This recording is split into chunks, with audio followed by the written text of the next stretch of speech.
Významnou osobnosťou, ktorá sa spája s Technickou univerzitou, bol profesor František Papánek, jej prvý rektor. Cenu doktor honoris causa in memoriam prebrala v aule jeho manželka, ktorá, ako sama hovorí, ťahá už 9. krížik. A my sme sa s ňou vybrali do Drevársko-lesníckeho múzea tu vo Zvolene, tak trochu zaspomínať na pána profesora. Ja by som iného nechcela. Tak ja som bola veľmi spokojná. To už rodičia vedeli, že chodíme, ale nie sami do lesa. Tak sme mohli len niekde tam ísť, kde sú ľudia. Môj otec bol skutočne jeden asi z posledných polyhistorov. Jeho oblasť záujmov a vedomostí a poznatkov bola nesmierne široká.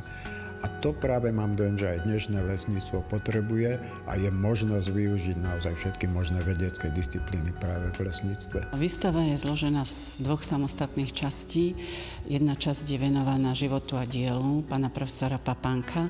Tá druhá časť zase v podstate takej histórii Technickej univerzity vo Zvolene, a to od roku 1952, keď vznikla Vysoká škola lesnícka a drevárska a bola umiestnená sem do Zvolena. A ako si